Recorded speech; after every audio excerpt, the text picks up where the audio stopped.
Hello everyone, welcome to this new series in the DAE Vault series, episode number 6, which is called Preproduction. My name is Lino Drieghe. I'm a teacher at DAE, Digital Arts and Entertainment.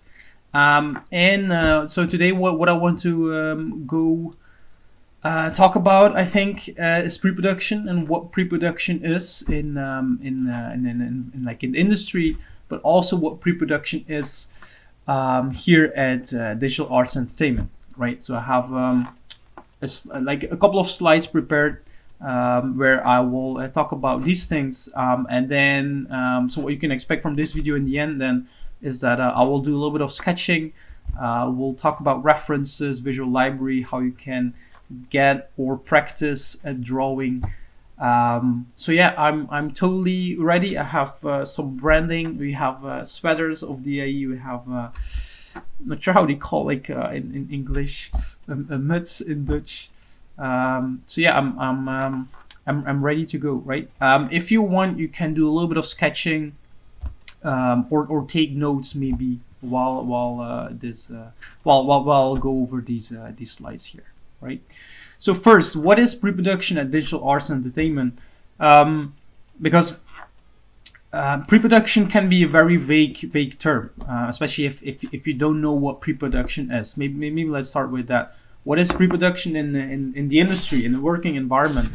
Pre-production is basically everything that takes place before the production, so hence the name pre-production, and during a whole project. Basically, if we would cut it down in different stages, we would have pre-production, we would have production in the middle, and then the final and third stage would be post-production.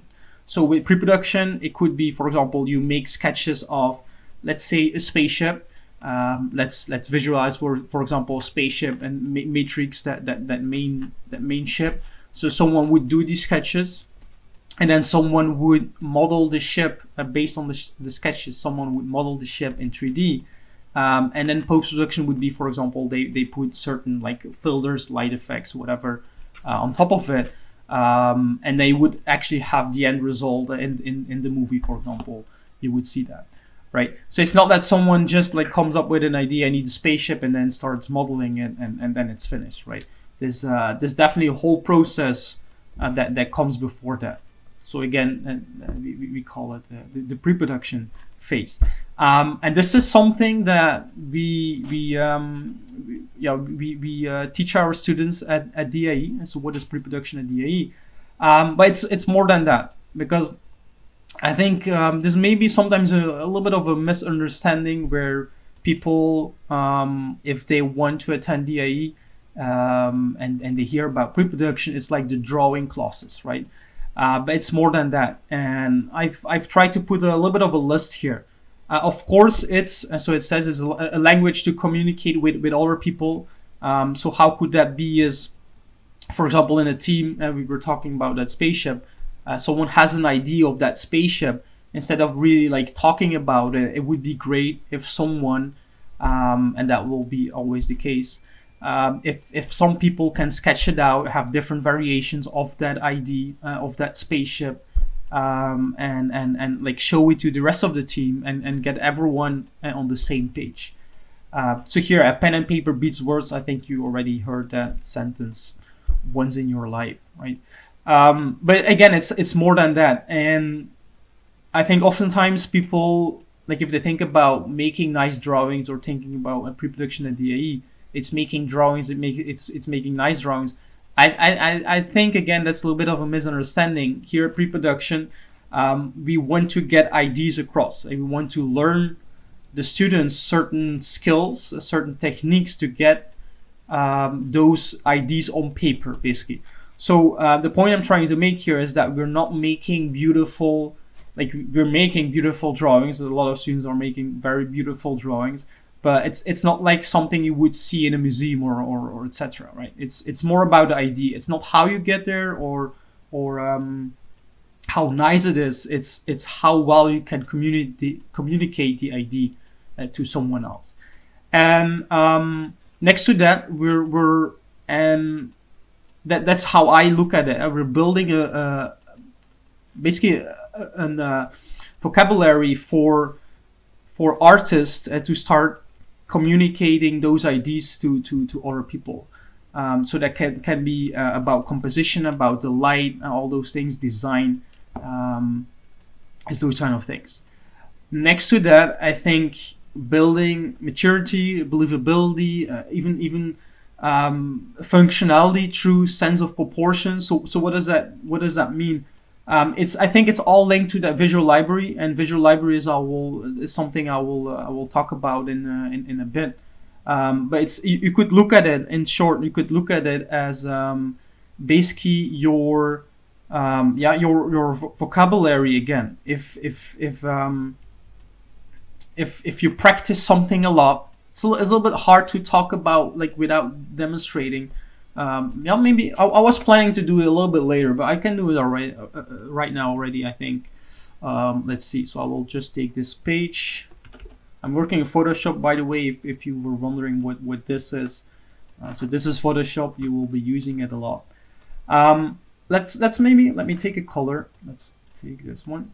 Let's talk about visual library. So what is visual library? It's basically the certain knowledge, the words that you have to describe something. So I always try to compare with something, right? If I would ask you to draw me a bicycle, right? So you want to draw a bicycle. Someone with a not so strong visual library will maybe draw something like this, right? And this is definitely something you can do right now. Like together with me, draw me a bicycle. Just like without reference, without looking at a bicycle, just draw it how you think a bicycle looks like.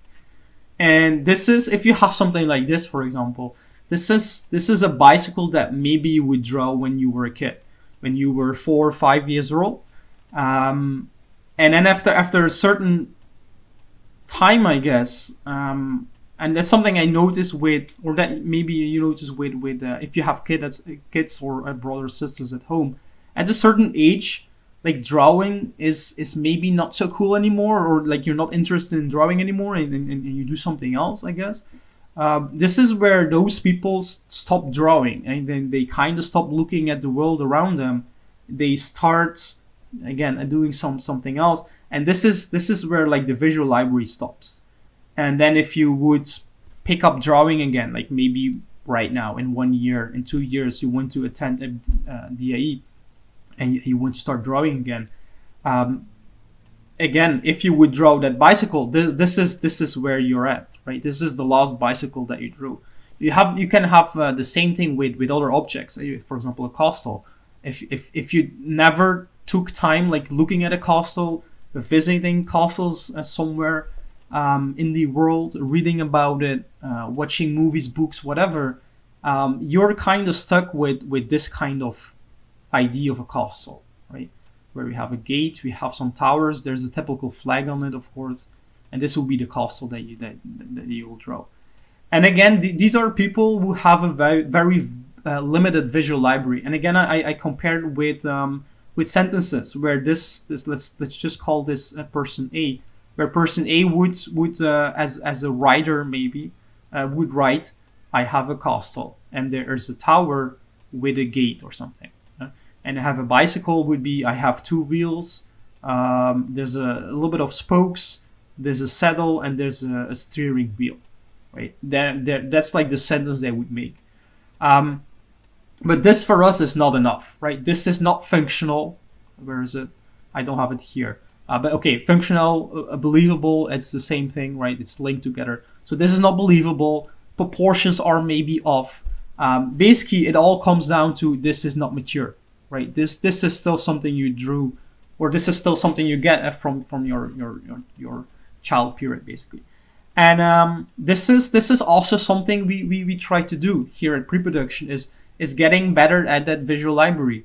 And how could that be? Is for example, and this is again something I will maybe talk a bit more in depth here, but just by reading about these topics, looking at the bicycle, like real looking at it, because the thing is, everyone sees a bicycle almost every day, I guess. But if you never like really stopped and looked at it and thought about all these things that make the bicycle work, you will have not like a strong visual library, right?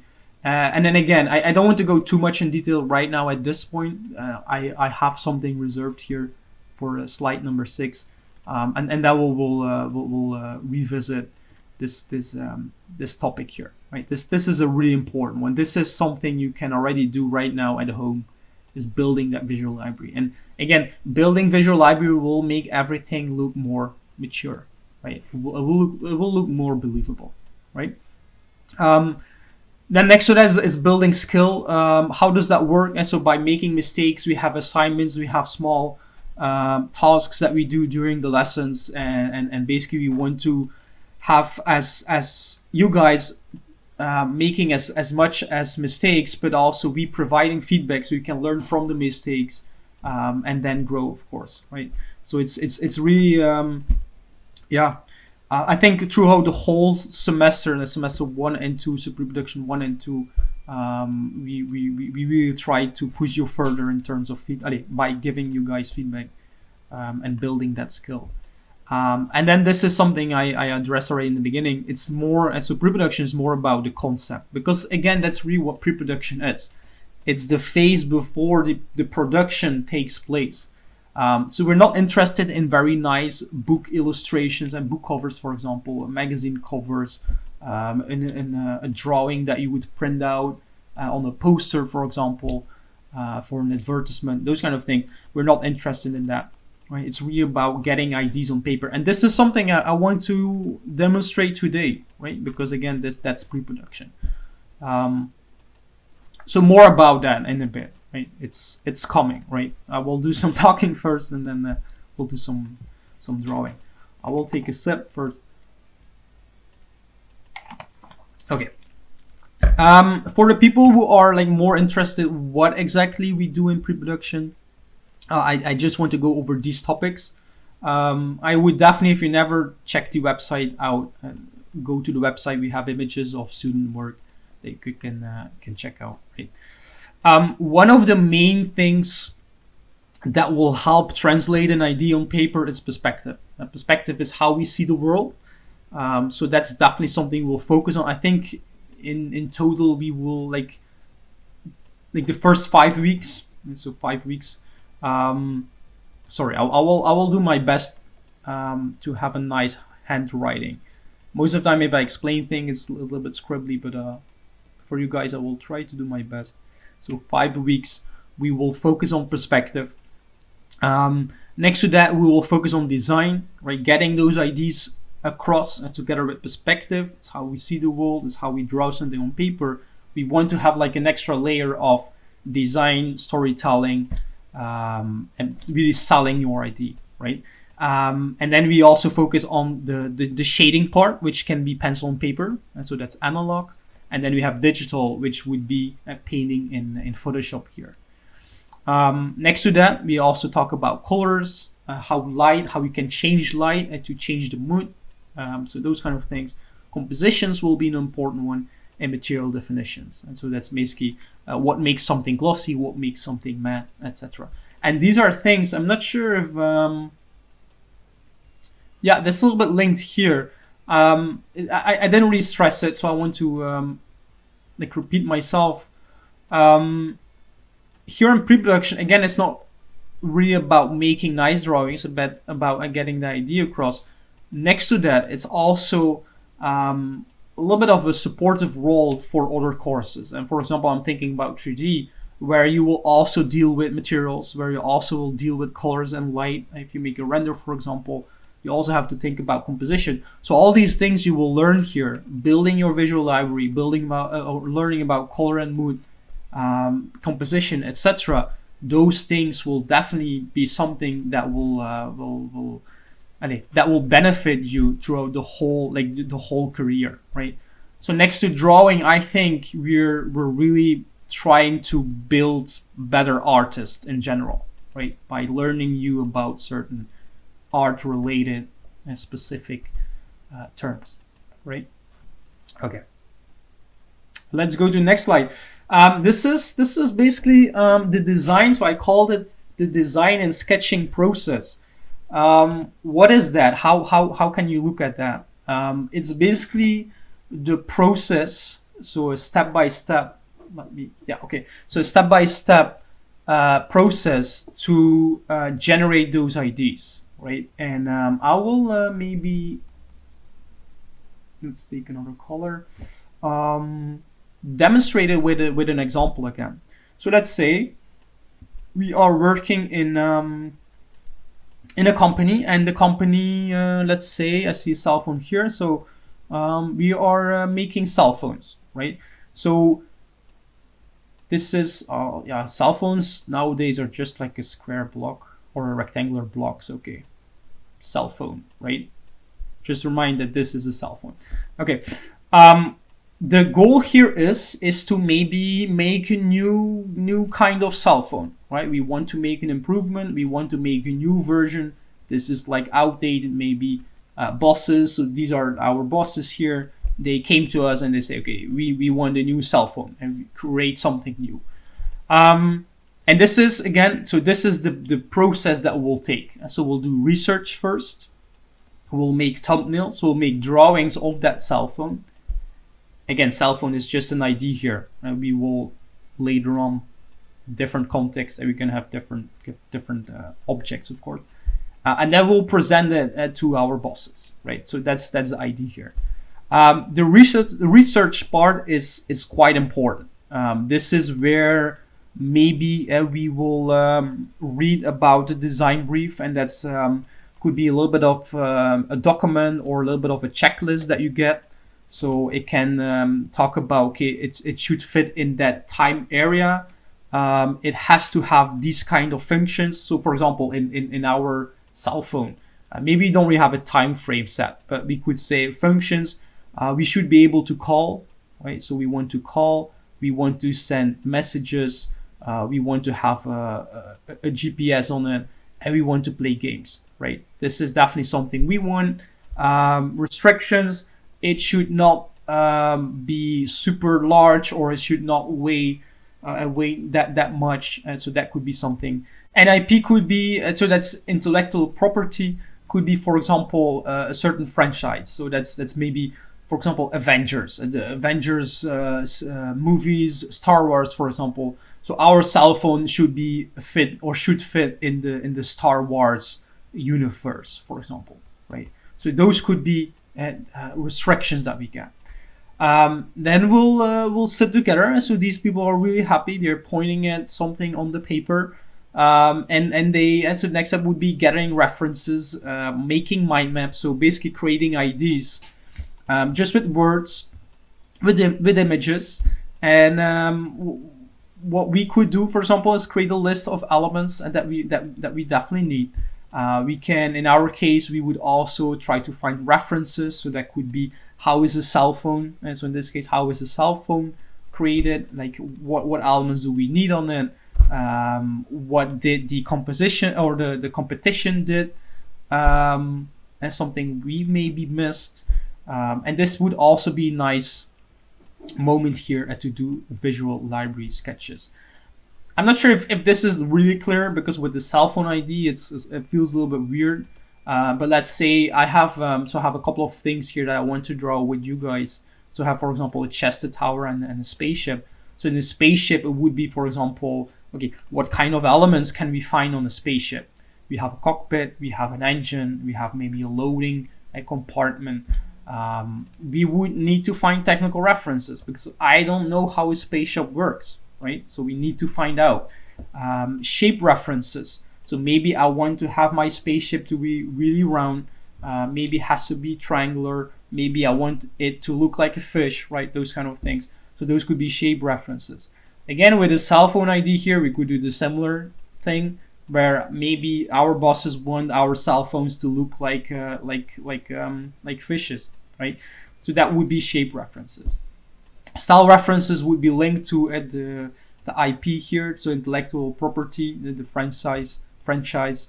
And And then the visual library sketches will just help us to increase our knowledge about the subject, right? So what's the idea with these visual library sketches? Again, if you never drew spaceships before, if you never drew cell phones before, it can be helpful to do a little bit of sketching, like looking at a reference, building that visual library, and just like trying to find out what all these things are on the cell phone. I think again with the cell phone ID, this can feel weird because everyone nowadays owns a cell phone. Everyone knows how it looks like, more or less, how like what we can do with it. But again, if you would take this and place it in that spaceship kind of idea in research, this will make more sense. And again, that's something we will do in a bit here. Okay. Once we have the research, once we have all our references gathered, once we have certain IDs, maybe on paper or written down, like this girl is doing here with the nodes, we can go to sketching, right? So this is the thumbnailing is basically sketching. So we're making sketches. We're drawing, like here this hand, we're drawing IDs on paper, and this is what we are going to do here with the sketching. We're kind of going to split it in two different parts, where the first part is horizontal design, and what does that mean is a lot of variations. So we're going to make a lot of variations, in this case, on that cell phone. So to give you an idea, we can have a cell phone like that, sure. We can have a super long cell phone like that. Maybe you have a triangular cell phone. Maybe you have a cell phone that has two screens, right? Maybe you have a cell phone that has, again, I will go through these buttons on it. Maybe you have a cell phone with a super long receiver. Maybe you have a cell phone that is fluffy, right? So we have like a fluffy coating or something around it. Maybe you have a cell phone that can walk, right? I'm just putting random IDs here, right? But this is basically what we're doing here with horizontal design. We want to go as broad as possible. Like everything will work, right? At this point, everything will work. So horizontal just means a lot of different IDs. It's not that we only want to have horizontal stretched and long cell phones. We just want to have a lot of different like directions, right? Like a nuclear explosion of IDs. And we want to have different things going to explore here, right? And then eventually we would go to vertical design. And what does vertical design mean is that maybe from all these IDs, from all these sketches, you went on the street and you asked like 100 people, okay, which cell phone do you like? And maybe all of them said, okay, I really like this retro design because these slick cell phones, I don't like them anymore. I like it something that I can really hold and like push my fingers into or something. And then the other, maybe a 30% would say, okay, I also really like that fluffy design. Okay, so with that in mind, you could go to the vertical design, and where you make small iterations basically on those cell phones. So with the fluffy one, we had the fluffy one here. This was the original one. Maybe someone said, okay, the fluffy one, I don't really like it fluffy. Or maybe one, like the top part, I really want fluffy, and then the lower part, I don't want fluffy anymore. Okay, so that could be a small iteration on the original design. So maybe then you have something like this. I don't know, right? With this one and with the keys, and maybe someone liked the keys, but he wants like a combination. Okay, so a solution could be is that we have the cell phone, and then we have this this slider or this panel that can open and slide down or open. So the keys are kind of obstructed, right, from the view. And then if you would open it, we can slide it open, and then we would see the keys, right? So those will be small iterations on that ID. And then finally, we will have like an ultimate kind of thumbnail. So with those two, it could be, okay, how can I combine, like how can we make everyone happy? Okay, let's have this very fluffy, I hope this looks fluffy, looks like hair right now, like a person, but okay, let's have this fluffy cell phone with the keys being obstructed. Voila, this is what the people want, right? So this is just 2D. Next step would be with the final step would be the perspective drawing. And again, this is something we will teach you guys. How can we draw this in perspective? So we start with a box, for example, like that. We have that screen on it. We have that fluffy character, the fluffiness on top, and then we have the slider thing that will show the buttons, right? This is what everyone wants, right? This is my final ID basically, and this is something we will take to our bosses here, right? We'll do a presentation, and as you can see, everyone is happy, right? I'm not sure why this guy is so happy, but okay, everyone is happy. We are happy, right? We succeeded with our job, right? So this is. I hope it makes sense a little bit. If not, it will definitely make sense. While I'll do some more sketchings, and it will be a little bit more guided towards what we will do in terms of drawing objects. So we are not really product designers, right? But I think a cell phone, again, is something everyone knows and uses. And this is like the whole design process that we can take, right? So again, it's not that someone is saying I want a new cell phone, 1 hour after that they draw this. It's possible, of course, but then maybe the design, the idea behind it won't be that great, right? So we will always go through that whole design process, right? And this is something else, but it's linked to that.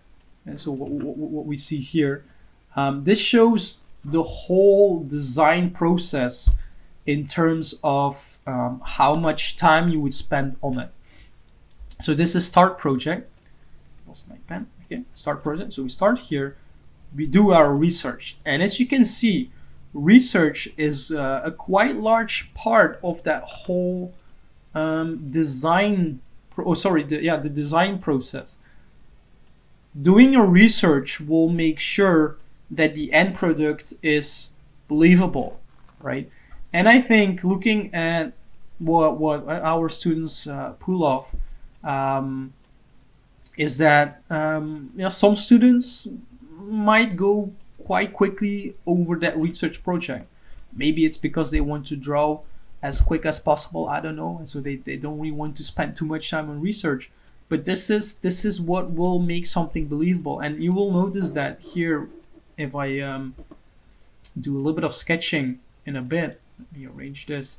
I will always use reference, and we're always going to base ourselves on that reference because, again, it has everything to do with our visual library. If we don't have it in our mind, how can we draw it, right? We need our reference. We need something to look at. Next to research, again, we will do the thumbnailing, right? So that's like the next step. And these are just numbers, right?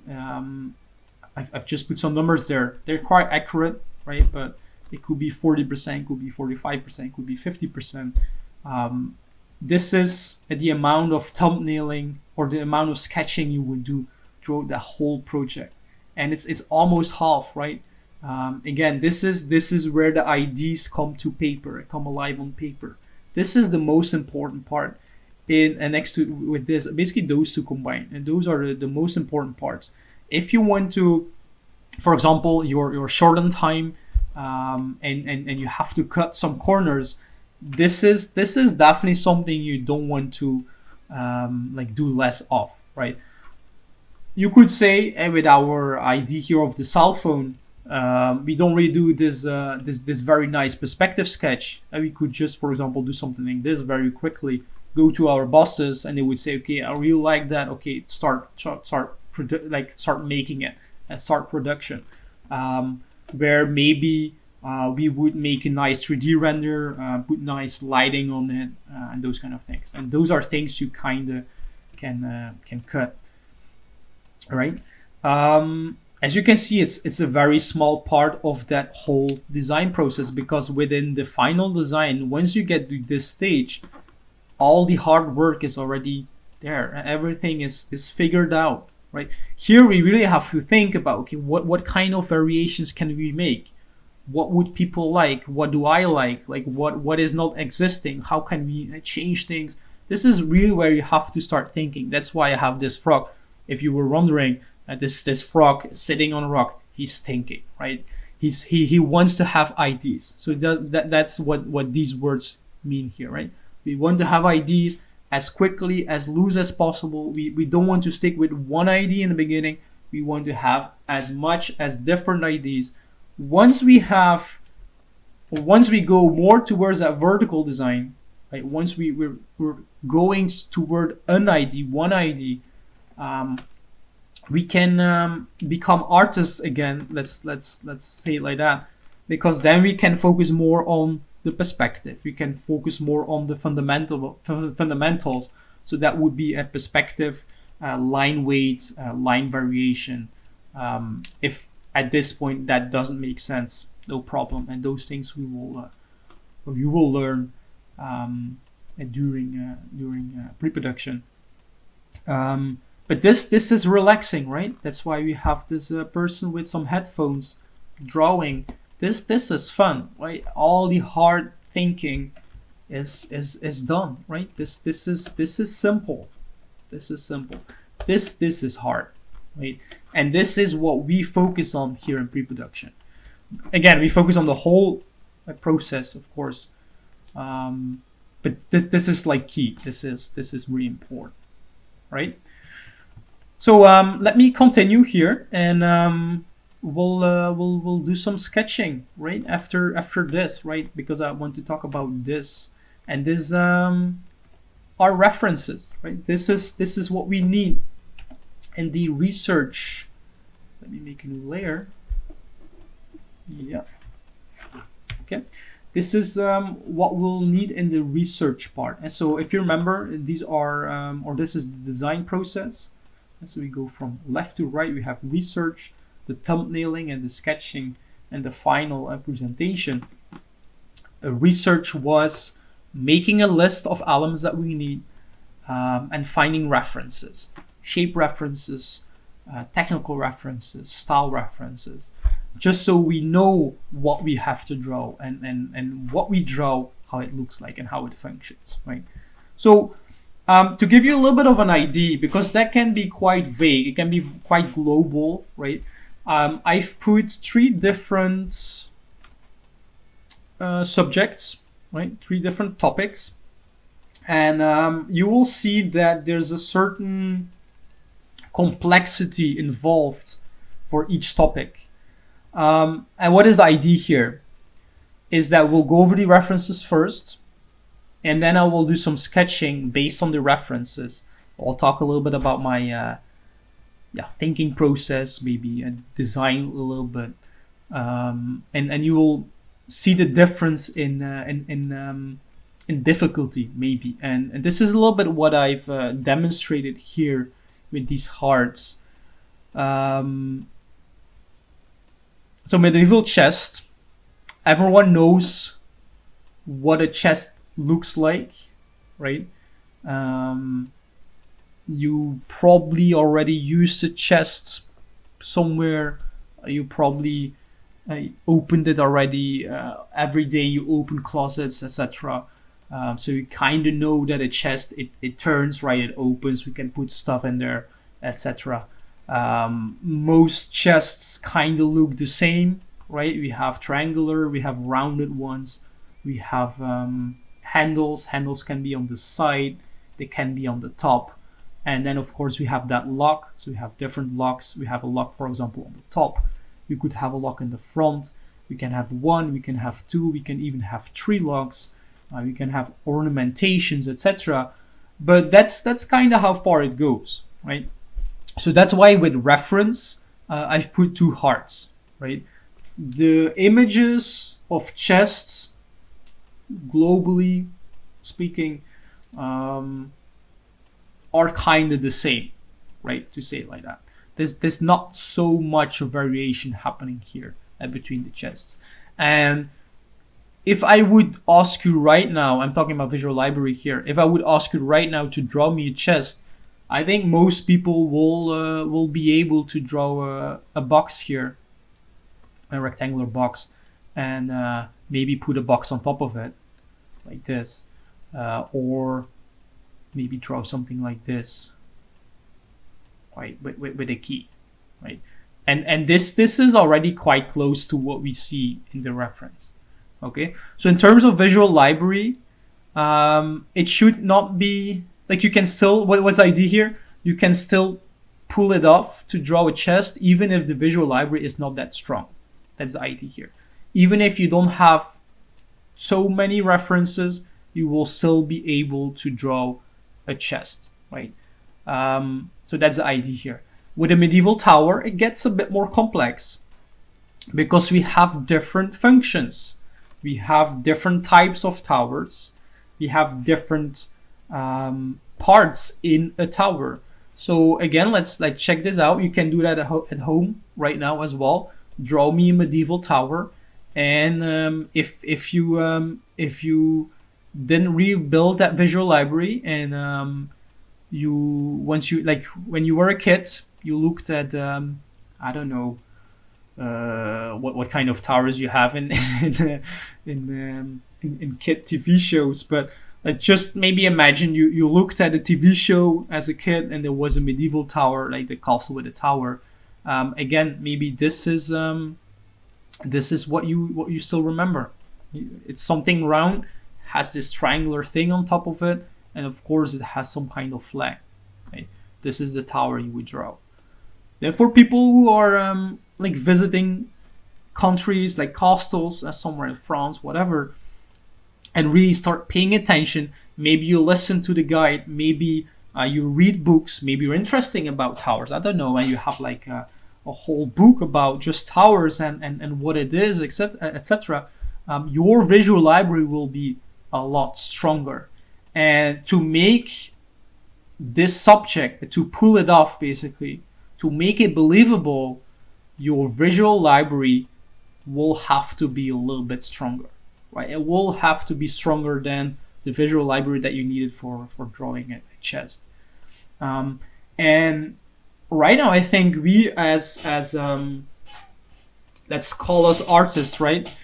Nowadays, we have the internet. We can just go on the internet, type medieval tower parts, for example, and there's websites, there's Wikipedia, talking about all these things that we can find on towers, all these different towers that we can have. So it's so easy to find reference and so easy to build our Visual Library. I'm talking like 20 years ago, the internet wasn't is that correct? 20 years? No, let's say 30 years ago, you had to go to the library, rent a book about towers, read about it, take a photo, take a scan of the images, right, and use that as a reference, right? Just to sketch an idea here, how lucky we are, right now, to live as an artist, to live in this period. So what I did here again is I've made a list, and as you can see, the list is already quite extensive. It's a little bit longer. We can do more, as you can see, with the cargo spaceship, but we'll get there in a second. But with towers, we can have different kind of towers, and that's maybe you can talk about that a little bit when I'm sketching. Maybe that's interesting. But as you can see already from the reference, we have different kind of towers, different kind of elements that we have on the tower. Again, if this is not something you draw, your tower will not be that believable, right? And then we go to the ultimate kind of a little bit harder, I guess, to draw is that cargo spaceship, and it has everything to do with spaceship, because if you look outside, we don't really see spaceships flying, right? We see some planes flying, a helicopter, this and that. But the spaceship is still something that really needs to be designed, right? You maybe saw spaceships in movies, maybe you read about it in books, So that will definitely give you a couple of ideas. Spaceships in general are a lot more complex than a tower and definitely a chest, right? With the chest, remember what I said, a chest, we can open it, we can put something in it, we can close it again, and we can unlock it. That's mainly the function of a chest. We can lift it and take it somewhere. Other than that, there's no more of functionality to it. But spaceships can do so much, right? Just a regular airplane already, like a fighter jet, can do so much, right? It can go really fast, it can land, it can take off vertically, it can shoot, it can reload in the air, right? If the fuel is out. There's so much things we can think about, we should think about. So all these topics here I've put down, where you can imagine, I think that the visual library definitely has to be stronger, right? What do I mean with that? It's not that you have to draw it or have to be able to draw it, but at least you have to think about it, right? That's also already something. Having a strong visual library is not only being able to draw it, but also being able to think about it, right? So if I would ask you maybe right now, what is on a fighter jet, people would say a chair, right? There's a chair because they know there's like a pilot in there, and wings, right? Someone with a not so strong visual library would say, all right, there's a pilot, a chair, and wings. Okay, if you draw that, I draw a chair, I draw a pilot, and I draw wings. This is 2D. It will look weird, but okay. This is what they would draw, and they kind of know. Okay, it goes a little bit like that, right? This is what they would draw, right? Again, visual library is more than that. It's also about thinking what could be in there, right? And again, that's why the reference, because this does not exist, we don't have it right now. We have to find references that kind of explain how things work, and those things we can use to make our designs believable, right? What I've done here, as you can see, we have quite a lot of different references. And you maybe remember in the beginning I talked about style references and shape references and technical references. This is what you will see here. It's a little bit of a combination. I have a combination of shape and technical references. So how does that work? Shape references can be basically everything. Let's have a look here. For example, this chair can be a shape reference. What is the idea here is that with a shape reference, let's see if I can, paint on top of this. A shape reference will kind of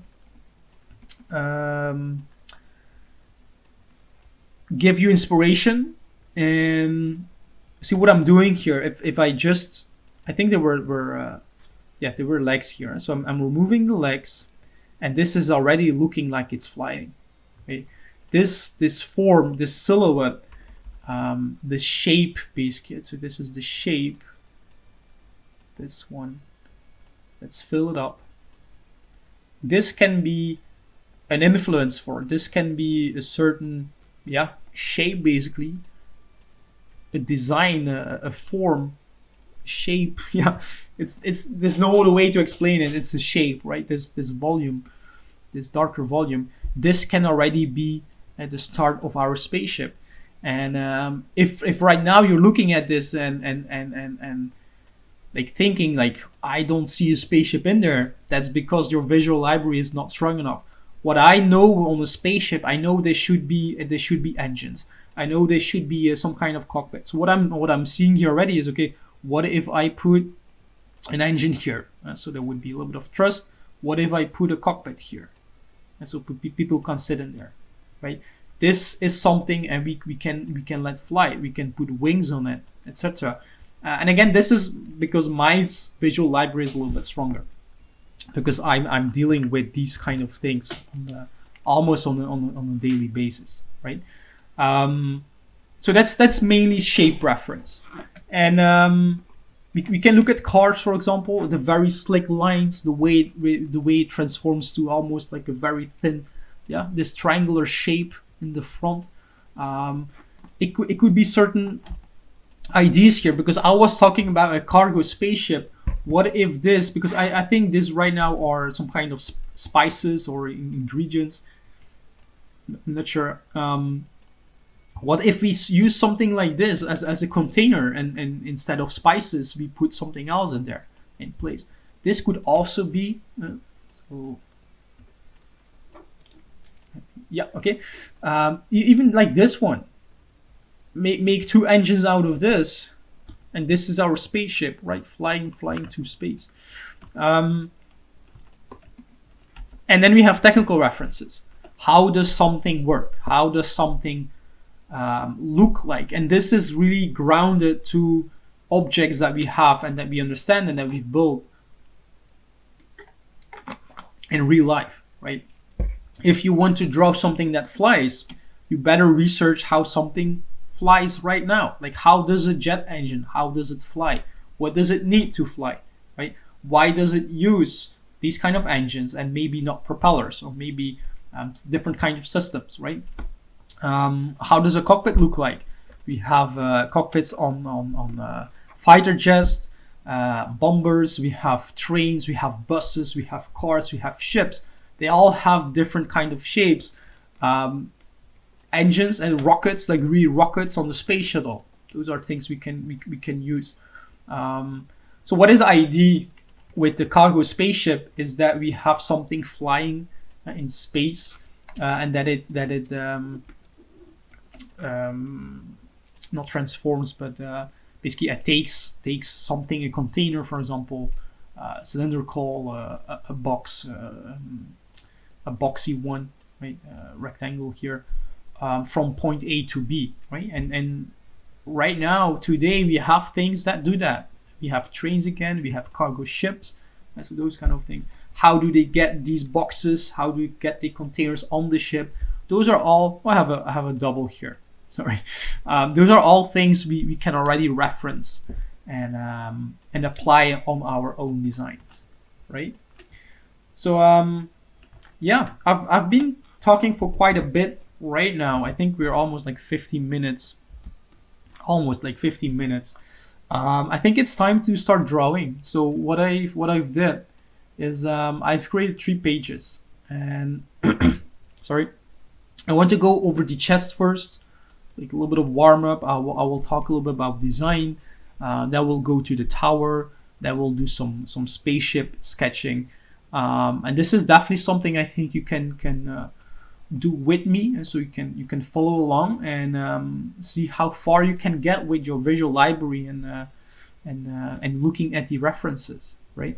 So I'm always going to look at my reference, and I'm going to use that list, right? Because we, like, in the research part, if you still remember, right? So this was research. This is our research, basically. We have our list, and we know what kind of elements that we want. We have our references. Right now we are in the sketching, phase here, right? Okay. So let's see. I will take my pencil brush. I will take another sip.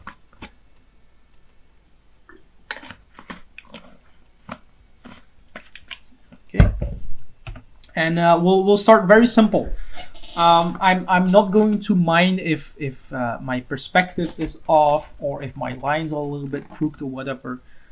This is about generating ideas. And again, with a chest, we can start very simple. So a chest is rectangular.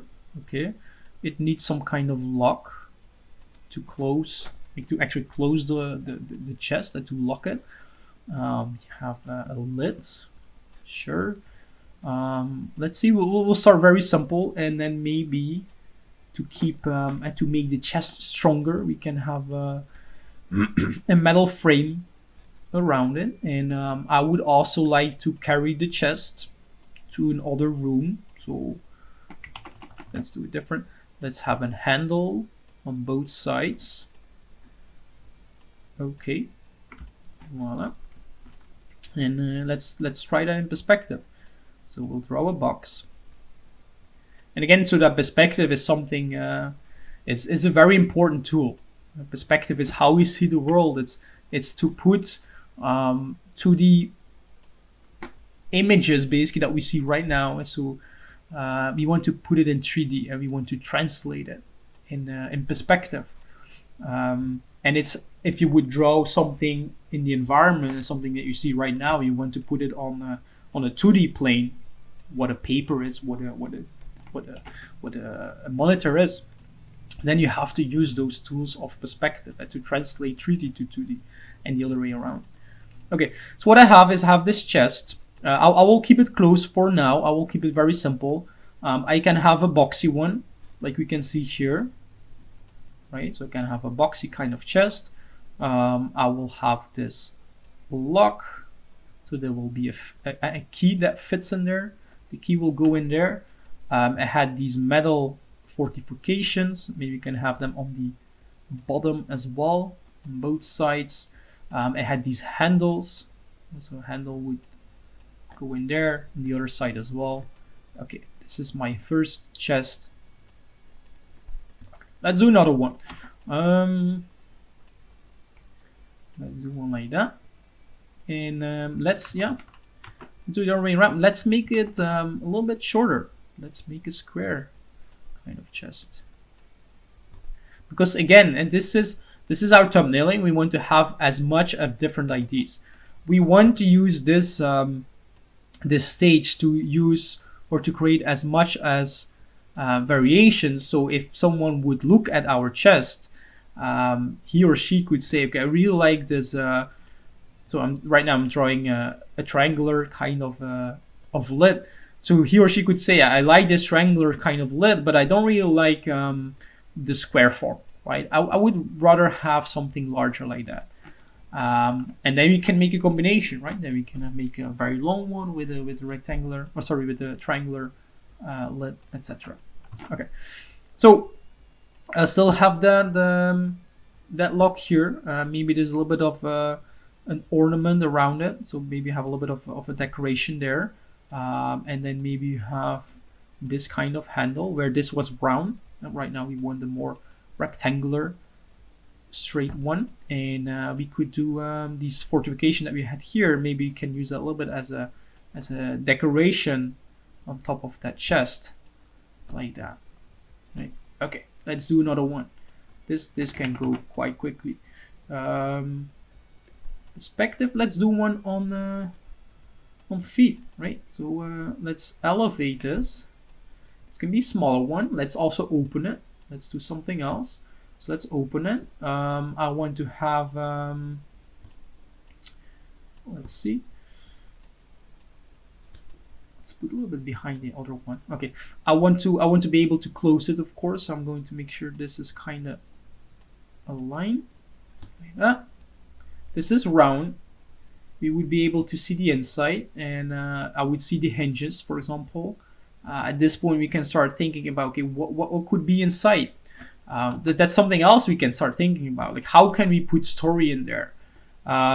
Maybe we see an assassin's kind of chest. So maybe instead of one lock, we have 3 locks. Right? So we have 3 different locks. There's a little bit of variation between the locks. We would see that here. Maybe there's also a little bit of more decoration on top of it, what would kind of hint that this is a wealthy kind of assassin, right? And he's killing kings and queens, for example. And then we would have maybe different compartments in the chest, where here we have like bombs or whatever. I'm not an assassin, so I don't really know. Like this like, if that would be the topic, assassin, you would do like another round of research and start thinking about what would an assassin use. Right now I'm only pulling from my visual library, so I know from books, I know from movies that they use knives, that they can maybe use a cord, maybe as a string basically. Maybe they use poison, right? So have some flasks, etc. Here, and maybe they use certain herbs or something, spices to poison your food. Those are all things that can go in here, right? And again, this is about the ID. So I don't really mind if the lines are a little bit wrong or perspective a little bit off, or it feels sketchy. No problem. if later on my boss here, so where is he? This guy, if this guy would come by and say, okay, I like this chest, work it out, no problem, right? We spend a bit more time on the perspective, and this will be fine, right? So maybe let's do one more. Let's see. And because we always went to with this square kind of, like we changed the lid, but the base is also is always square. So maybe you can do like a combination right now. So we have that rectangle that sits in here. We have part of yeah, the cylinder here. Let's also put that lid on top of it. So maybe you can just do an extrusion basically. Yeah. Let's do a little bit of an ornamentation. So maybe this is a jewelry box or something with jewels in it. Hold on. And we have this nice lock. And again, from my visual library, I know that you can have different kind of locks. So you could also have something like this, where you have this this plate. There's a hole in it, and this hole basically will fit around. Yeah, I always call this half a donut. I'm not sure like what the official term of this is, but you can slide it on top of that. So that's a little bit the idea that I want to put down here, and then you can put like an actual lock to close it, to lock it, and then the key would go in there. We could again, I really like the idea here of these smaller legs, so we can have maybe 5 of them. So that would be like this is something we will often do. It's called drawing through, and I'm basically drawing what I don't see. And you could wonder like, why are we doing that? This is just because it gives for me at least a more like spatial kind of feeling, but it also helps should I maybe need to put another object in the scene. I kind of know, or I will know for sure. I will know where this ends, where the chest stops, basically, where it starts and begins. And for chest, maybe that's not really important, but you can imagine if this is an airplane and I put a wing here, I really want to know where this plane here, where it sits on the other side, so I can put the same wing on the other side. Okay, and then maybe have an extra lock. I don't know. You can never have enough locks. And then maybe the leather kind of strap. Let's do it already. Let's have it from the bottom right now. So we can have both of them. And again, this is my visual library that right now kicks in because I don't have that reference, right? So this is a little bit of what I remember how a leather belt basically looks like, and that would continue here underneath. It could maybe hang on top here, or maybe the chest is being opened, so we have that on the other side or something, right? Okay, and then yeah, some handles. I'm going to remove this because it looks a little like an angry face right now. Not sure if you saw that, like 2 eyes, the nose, and that's important, right? And dangerous when you're designing. You definitely want to make sure it doesn't look like a person. So then maybe you could make an iteration and try to fix that. But okay. Okay, let's continue here. Let's go to towers. Maybe a little bit more fun. I think we can maybe put a little bit more of a story and an idea in this one. Let's see. What I've know from my research, right? So I did a little bit of research. I've put like a list. I created this list. So the arrow slits are basically these small windows, and that we'll find. So let me take a nice color here. So these are arrow slits, right? So someone, so maybe like in general a tower. In this case, this medieval tower They used it to defend weak parts in a structure, for example. Or for example, if you have a fortified house, you could also have these arrow slits. Basically, you can from you're up, right? Someone is down below. You can shoot at him and kill him, of course, right? The battlements is where we can walk around. Then we have bridges, so gates that you can open. If you have a moat around it, if you have water around it, you would have maybe a drawbridge, or a bridge that you can open, or like lift and lower. You could have maybe a dungeon, some kind of prison kind of thing. So there's a lot of things here, and I think matriculation, I think it was pronounced. Those are these things, right? And you will see them on almost every tower structure. And what's the idea here is that these openings, and that's something I have to explain here, because right now what I see, or what we see with these images is they're not really openings, right? They're oh, sorry, these are kind of built against that tower wall. And what is the idea, like where did it originate from, is here. And so what do we see here? I'm not sure, maybe I can show a reference. I have a folder, medieval tower, and it had an image, this one. Yeah. Okay. So this is how it used to be, right? At the beginning stage, when people started adding that to towers, is that you had openings, right? Oh, with those openings, you could throw rocks, you can shoot at people, you can throw dead corpses, etc., or corpses at corpses. Normally, a corpse is that. So like everything you could just dump in there to kill the person beneath, and this was like the original function of that. But then what they did is that throughout the ages, basically, or just like with towers after that, they didn't always have holes in there, but just to make the tower feel stronger, basically, because if like imagine like it's war and you have to breach this door here. If you see something like this above you, I thought I had another reference, a little bit more from below. No, apparently not. If you see this above you, I don't think you will be very happy, or yeah, you basically you don't want to be there, right? And so what's the idea here, to get back on track?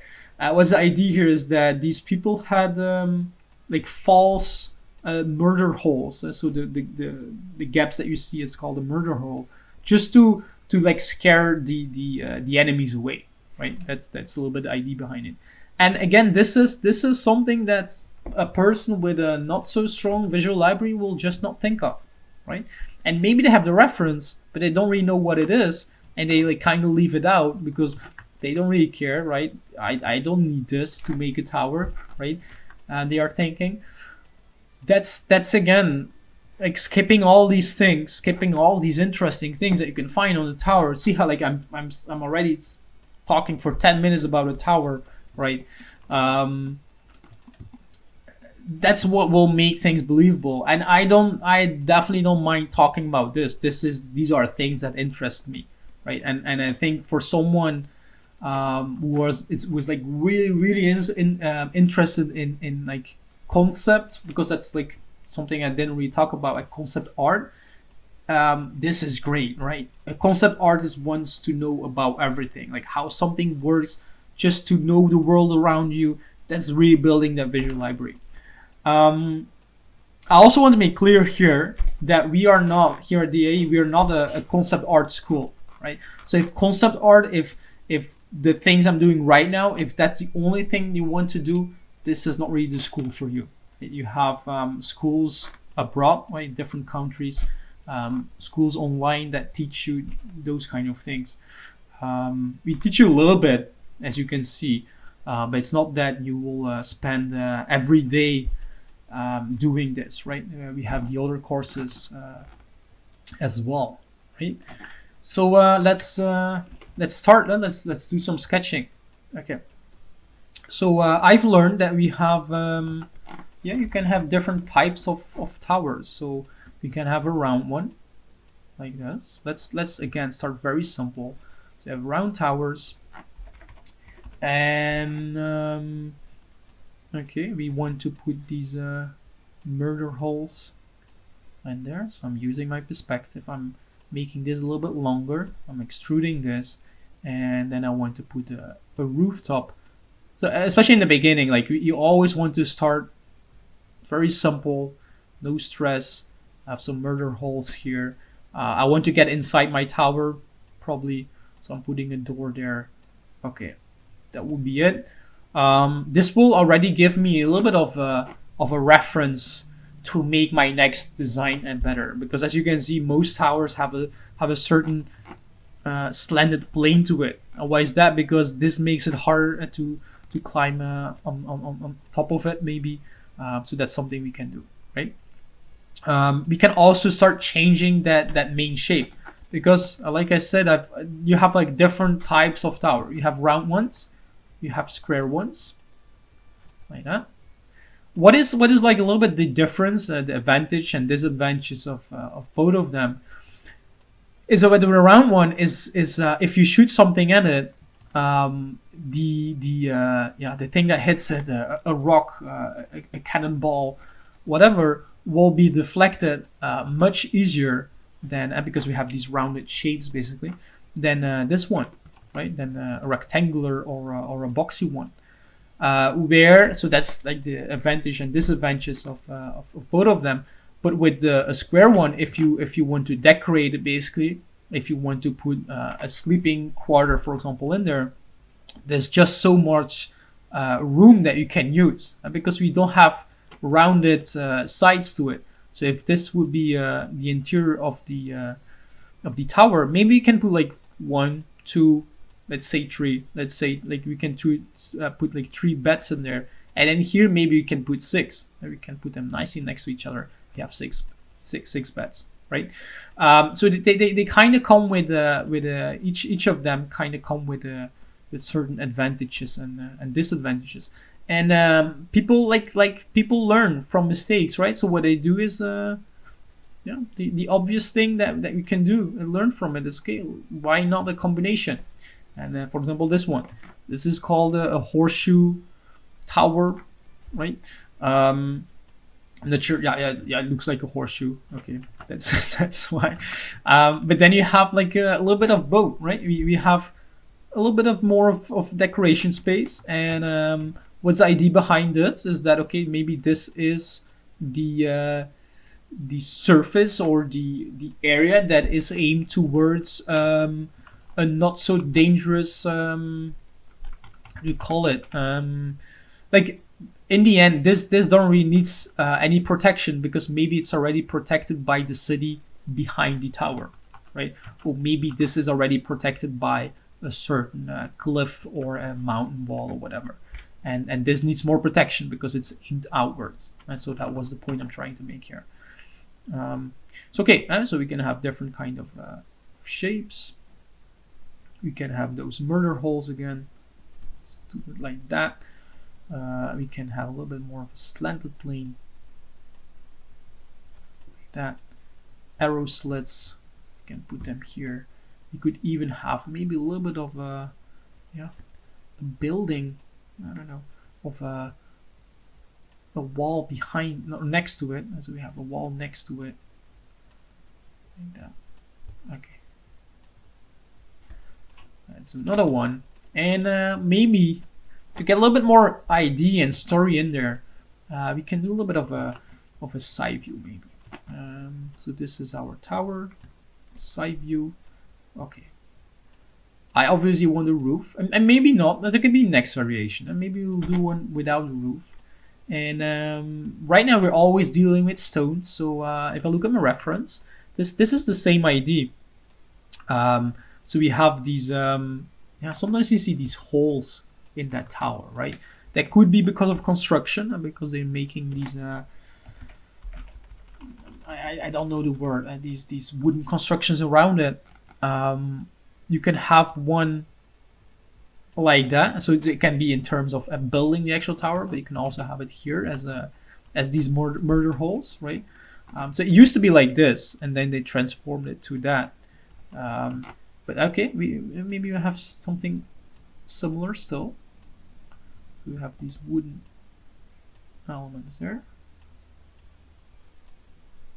So we'll see, have a little bit of a shadow like that, and let's try to put a little bit of story in here. So let's say that we are here, right? We're in this game. We are watching this movie. We need to get up here, right? This is the tower. We need to get up there. Obviously, what we can do is we can put a door there. But okay, then we just go inside. You go up, and you're there. What we could do to make it a little bit more interesting for the viewer is and the player maybe is, okay, maybe you can have, maybe you can transform this. Like this is a gatehouse, like a gates tower house, if that's a thing. And then we have this fence, basically. Fence is probably not the correct term, but okay. We have these murder holes. So looking at the reference, right? Because again, I'm not a tower expert, but I kind of know what we can find. I kind of know where to look. So it's, for me, this is easy, right? This is also fun. I just look at the reference and I try to come up with ideas, right? And again, I oftentimes see people drawing something without reference, and it doesn't look believable. It doesn't look mature because they don't know what they're drawing, right? If you have a very strong visual library, probably not really a problem because you know how something looks like, works, and what you can find on it. But if you don't, like, again, if maybe you're doing the exercise right now with me and you never drew a tower, this will be quite hard, right?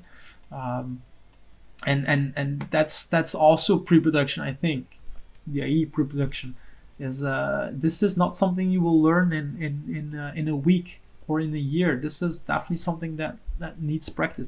You will definitely improve in a year, right? Don't get me wrong, but don't expect to be a super drawer in a couple of months, right? Unless you really put a lot of time in there. Okay, so where are we? I kind of messed this up because I want to do something cool here. So maybe let's make a new sketch. Maybe let's go with rectangular one more. Like that. So my idea was, let's see. Maybe you can do something like this. So let's change this up a little bit. Let's have this, and then like what's the idea here? That people have like a little bit of shelter, maybe. Right? If the sun is shining, if it rains, if it snows, the guards can go up here. There's a little bit of a building shelter kind of thing, right? So they can go inside. Here they can look around. We have these arrow slits that always works. What's the idea? We are as a player, we want to get inside, right? The princess is in here. We want to save her. Or the prince is inside. You want to save the prince, and we had that the murder hole. So maybe also, yeah, okay. Maybe also have a little bit of an opening here, so people can. There's like let's make it a little bit longer. There's a door here, soldiers can go outside. There's a murder hole, a lot like that. Okay, we don't want to go up here, right? Because then we as a player, we would get killed. If this is a movie, they would spot us. We are a spy, etc. We are James Bond. We want to go up the tower. We want to make sure people don't see us. So okay, maybe we can use some of these elements. Like this is a really cool one. See how this changes the silhouette, really makes it cool. And we have some ins and out. But this is also something we can use as gameplay elements.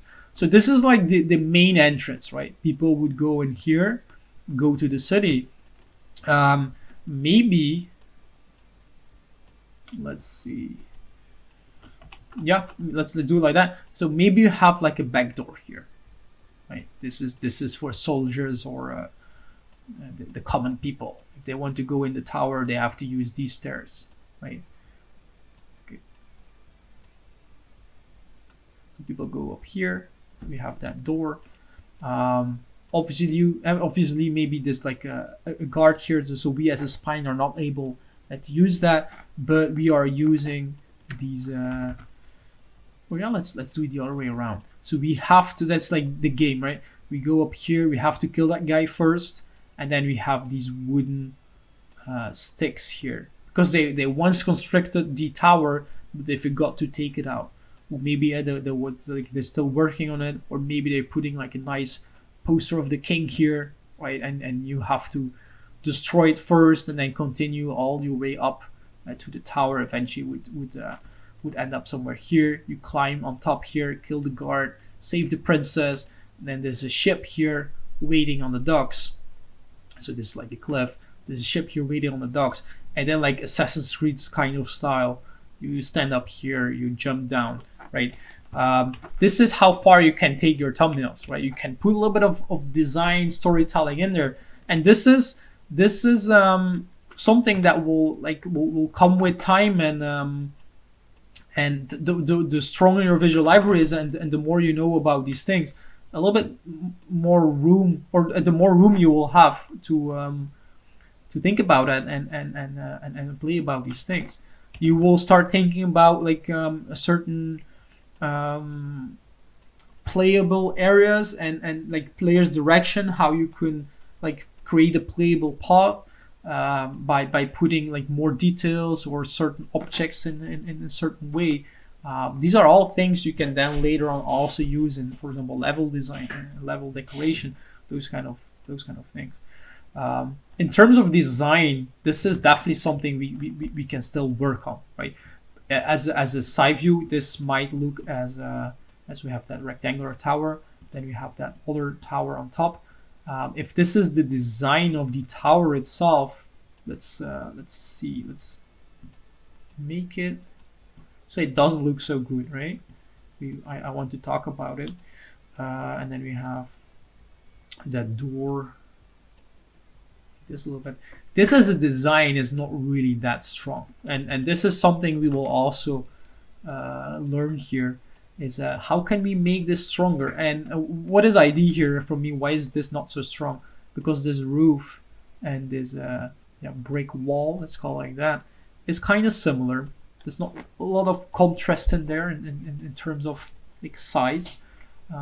This murder hall construction kind of sits in the middle, so we have like let's call this is like 30%, this is 30%, and this is 30%.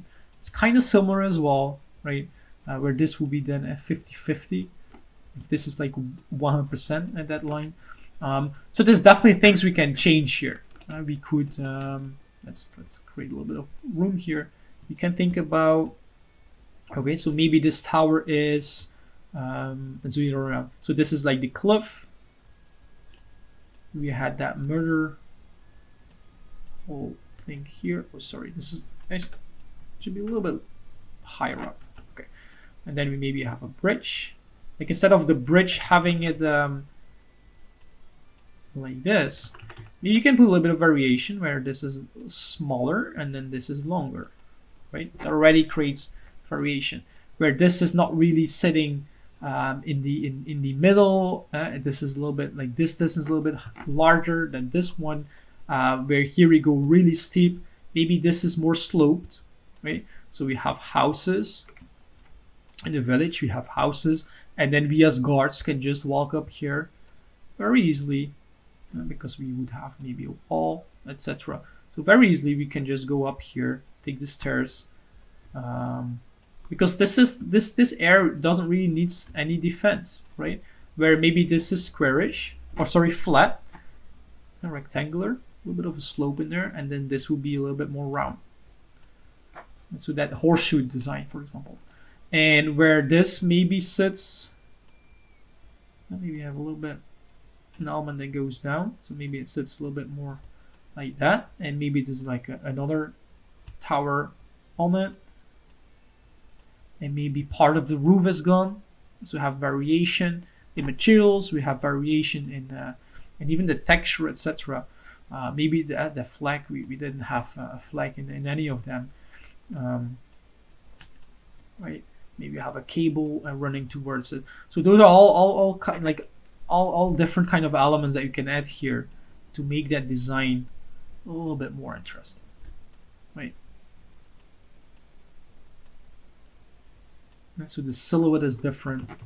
You have some negative spaces, etc. And this is something we can do like during the drawing process. This is also something we can then do in the vertical design in the later stages. Okay, let's continue here. Yeah, because I don't want to take it too long for you guys. I know I'm having fun, but I'm not sure if you guys still have fun at this point. Let's see. So we are at our spaceship. So what I wanted is let's put it here. I want a cargo spaceship. So what does that mean? I want something that can go into space, and I want it to be flying obviously, and I want it to take something. A container, maybe multiple containers, something into space, like something that can fly. And we have different, because we have different directions we can go. Maybe I should talk about while I'm designing, and it will make a bit more sense. Because maybe we can talk a little bit about it already.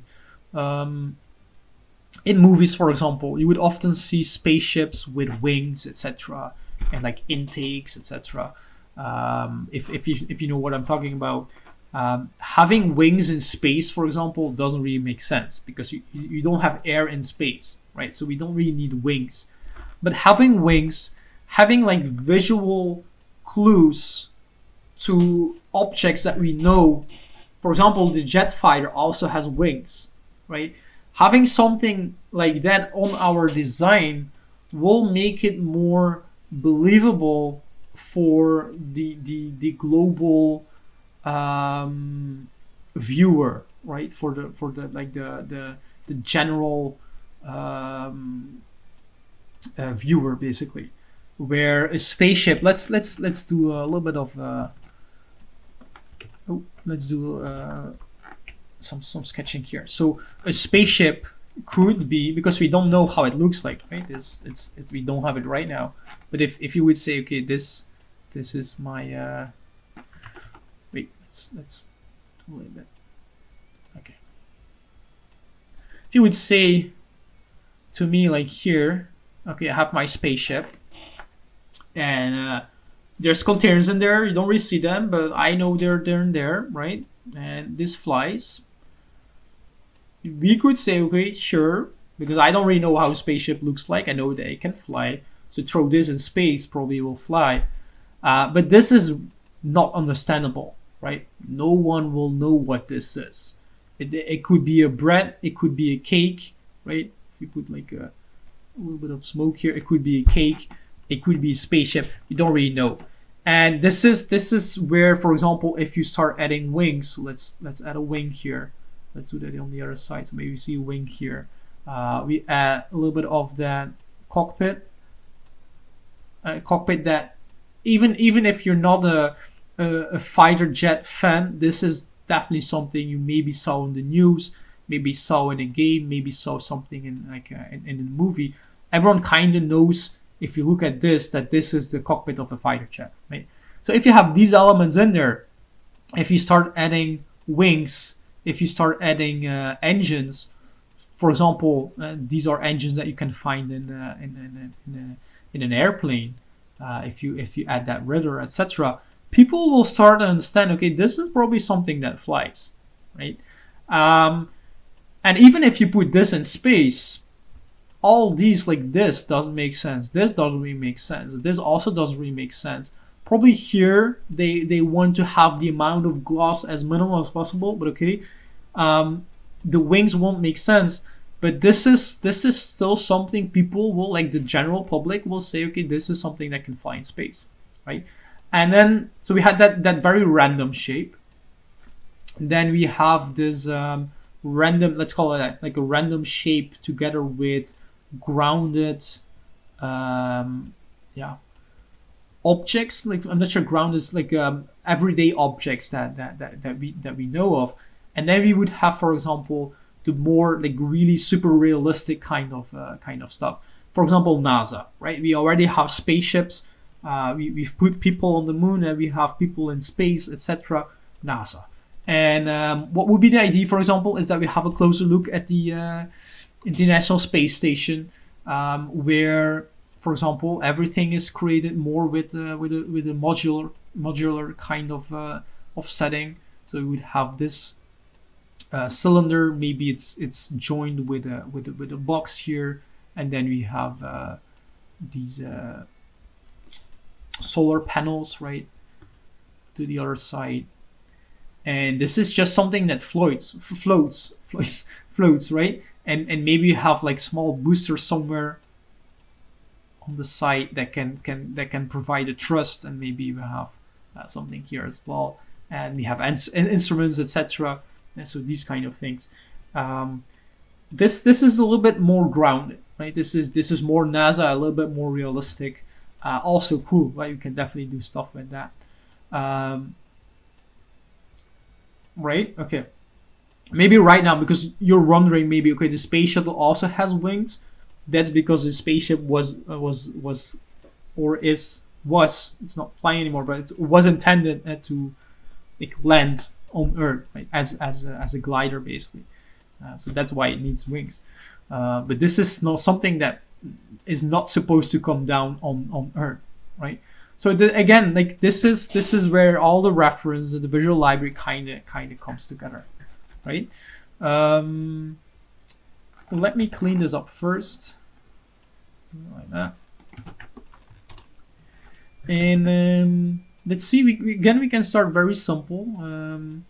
And I'm thinking about a quite large kind of ship where I can put a little bit of containers. So maybe what I have is a container ship as a reference. I want to put containers in there. I want to put a little bit of solar panels that will definitely set us into that space kind of setting. Grappling kind of hooks, cranes that we can use for the boxes, and then maybe also like some shape references.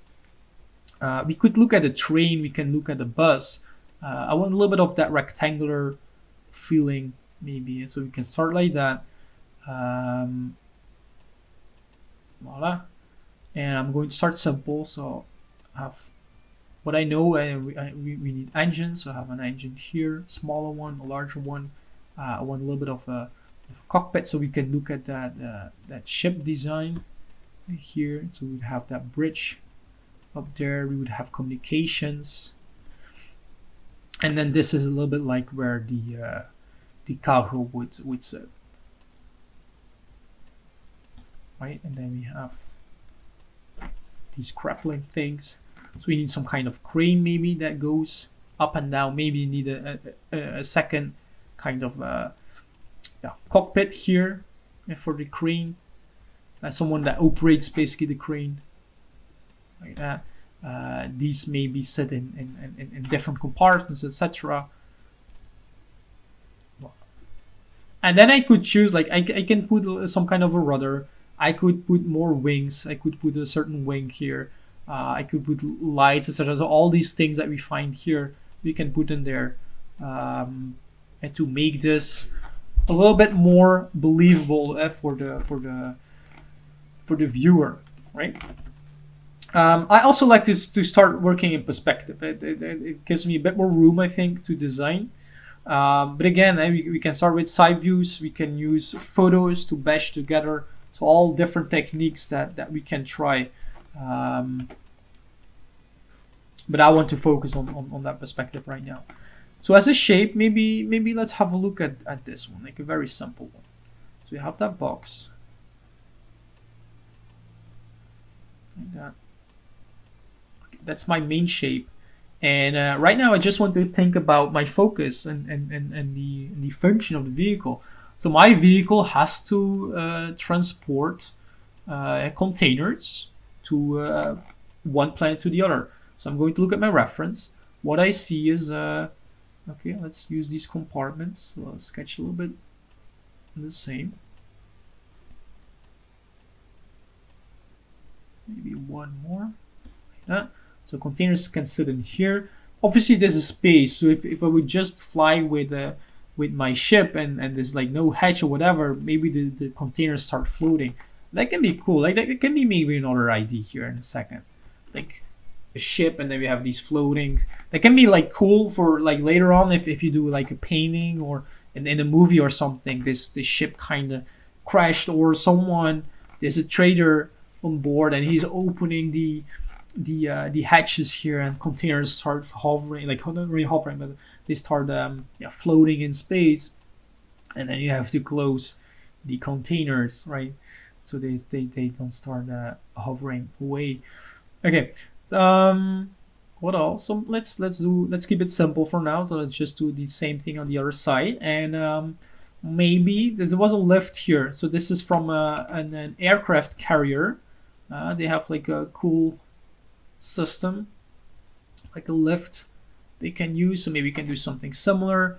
I want this crane maybe as well as our crane there, because again these are things that people understand. If they start seeing a crane like that, people will know, okay, they probably need to lift something at a point. And these are like visual things that you can add to get your idea across, right? So you don't only have this round kind of shape and say this is a spaceship that moves cargo, right? Right now, maybe I want to put that cockpit a little bit in the front. Okay. So I'm putting like smaller windows. Maybe I can have my communication. Let's do it a little bit more in set. Like that. I know around cockpits there's like warning signs, etc. Maybe you have lights, so you can put lights there. Voila. I can put maybe can go a little bit larger here, like so, and start putting like two massive engines on both sides, and maybe two smaller ones, and then maybe I want smaller ones here as well that can give like a sideways thrust if needed. So we have my containers on one side. I could even maybe have some kind of levers that kind of keep those containers in place. Maybe they come a little bit outside that silhouette. It can be nice. Maybe the screen sits on a railing, so I have kind of some kind of railing here, etc. Okay, so this can already be one idea that we have here. Maybe we need a fuel tank, right? So the fuel has to sit somewhere.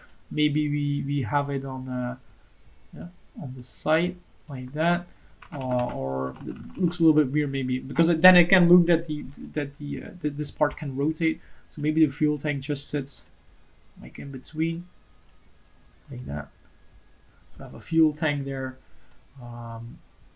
other kind of tank for some reason, just to break that silhouette a little bit. But okay, and then again you can like put small fins, stabilizers. You can put air brakes, etc. On the side, thrust vectors to change the thrust of the engine. Like those things will show it more that this thing can fly, right? Okay. Let's do something else, and let's have a look at this one. That can be cool. So yeah, more of a rounded kind of shape. What's the idea here is that I want yeah, that can be cool. So in the middle, right? So right now what we have is some kind of container that holds spices, ingredients. We don't want spices ingredients, of course. We want to hold our cargo. So containers, cylinders, where again this could be these levers that kind of keep it in place. So we have these containers. Maybe they sit vertically, right? They go in there like that. And then in here we have this yeah, cabin kind of thing. This second cockpit basically controlling everything that takes place, right? So he or she who would be in there, he or she would know like how many containers we have and which compartment is open, etc. and then maybe like this container, oh no, it starts flying away, right? We need to get it. And of course, like this could be already the spaceship. We could maybe a little bit like cooler, where maybe we should have a look at the side view as well. Let's see if we can design this a bit. So this is like the container thing. Containers would fit in there because this needs to be linked to something, right? So maybe let's see, we can make it a little bit more slick. Then we have like a right second kind of, or maybe this is like a little bit like Star Wars, like where R2 D2 would sit, right? This kind of thing, it's like an AI kind of thing, and then here we have this cockpit, and this looks a little bit more speedy, right? We have more dynamic lines in it, and these would be the containers. But then I think like this doesn't really make sense because we have like a very big, large shape, and that would break that dynamic line. So maybe this can close then. And so this lower part, maybe this can close, where the containers kind of spread out, right? So the ship gets a little bit wider or something. Okay, that could be an idea. Not really fond of this one right now, so let's just do another one. Let's have a look at this here as a shape. And basically everything can go. So maybe instead of that,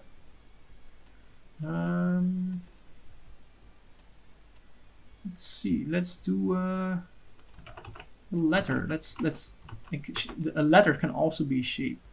So let's do letter A, for example.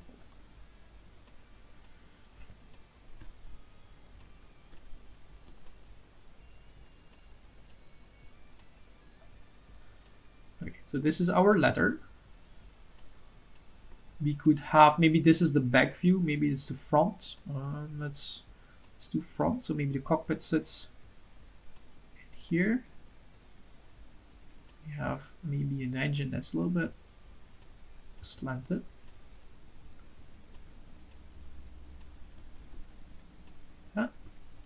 And we would have some containers that sit on these edges here. Okay. So maybe you have room for 6 containers. So they would sit in here. Maybe this can rotate, and maybe this is separate, so it can open and close, for example. We would have like a communication kind of bay there. This is where we can, if we are in that cockpit, and maybe you can see a little bit more of the environment. Maybe have another set of engines at the bottom there. Maybe we have a little bit of extra fuel tanks on the side. Like that. It could be an idea. I want to do maybe something with these solar panels. That can be cool. And then let's go maybe a little bit more back to basic shape. That. See if we maybe I can combine a little bit of a cylinder that sits in here, just to break that shape a little bit. And like I showed in that original design, maybe have a little bit of a fighter kind of jet design there, like that. And let's see if we can like have solar panels that maybe rotate. So you have a cylinder there.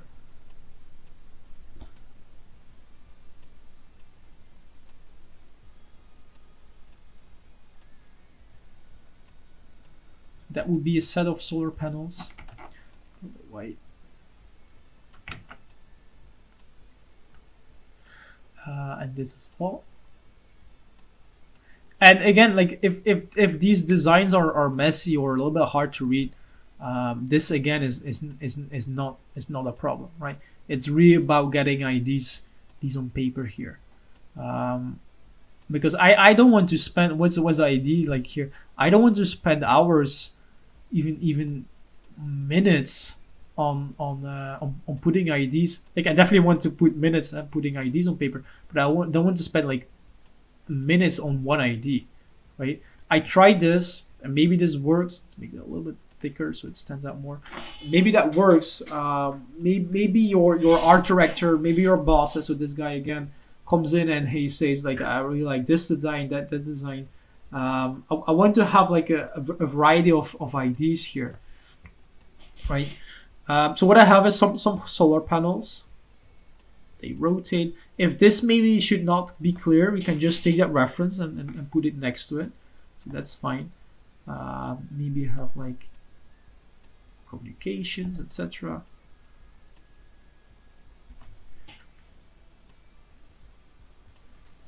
And then I have this array of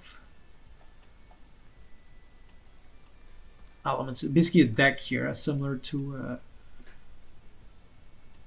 the sketches, or sorry, to the references, where I have these containers sitting in line. And then again, so we have maybe the crane that would go here, and I can pick up the containers. So maybe let's put a container there, like that. It could be a design.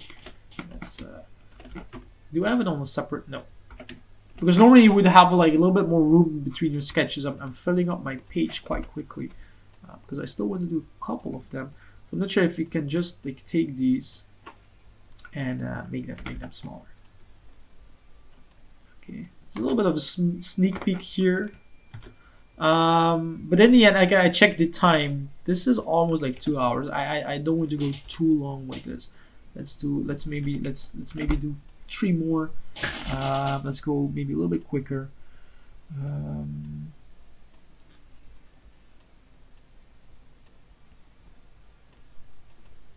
Okay, and let's do a little bit of these wings, etc. And maybe a little bit of engines on the side here.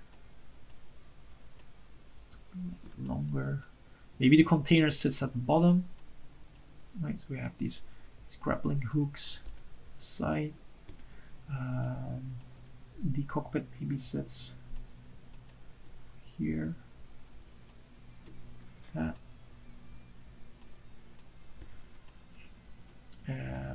Maybe have more engines at the back.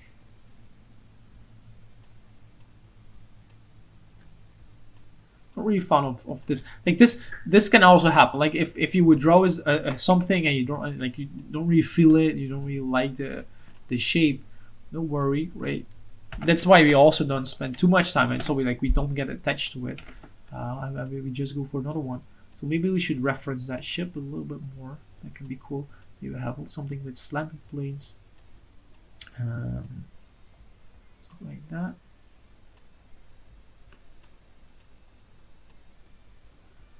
The cockpit on the side here, and this is maybe like maybe this is like where people could go outside, of course, with the necessary protection kind of thing. And we have these arrays of solar panels.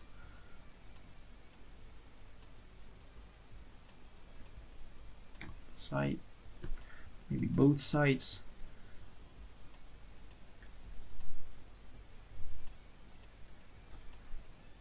Communication there.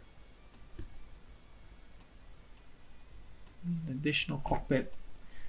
Let's do something with wings. So maybe there's a wing sticking out there, and then here. We could even do that front here.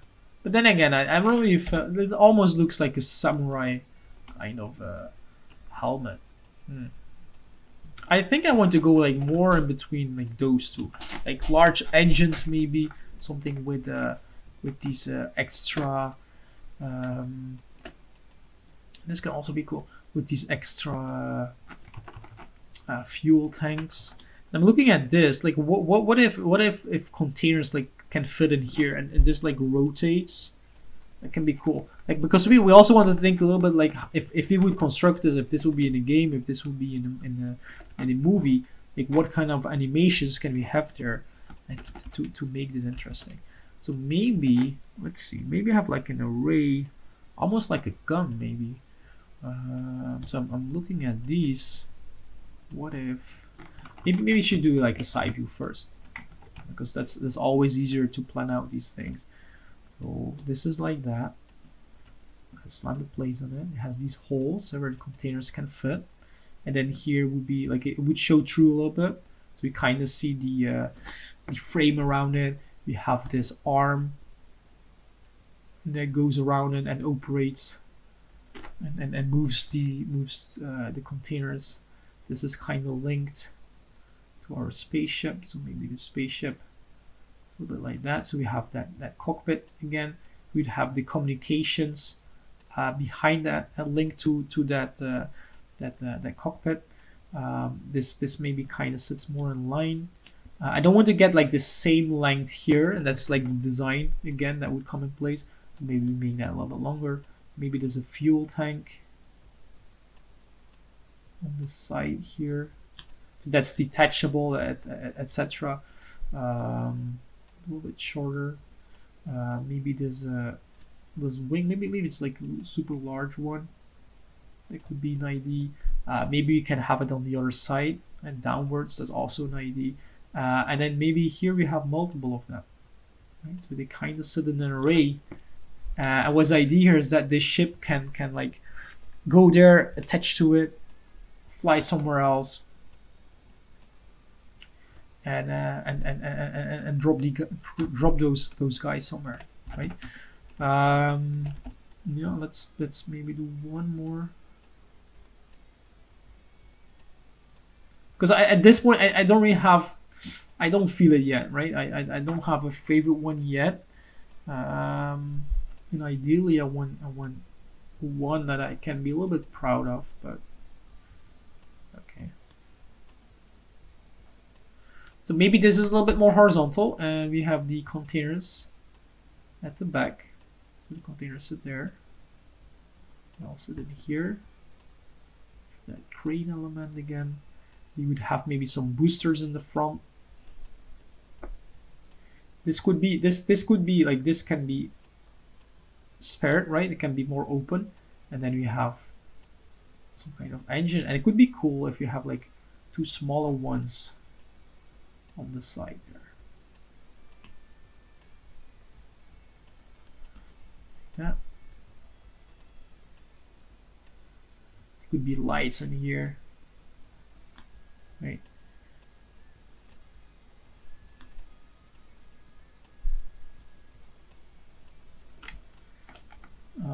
Can we do something with the solar panels?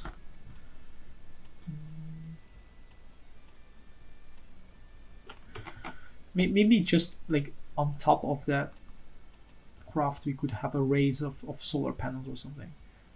It could be something.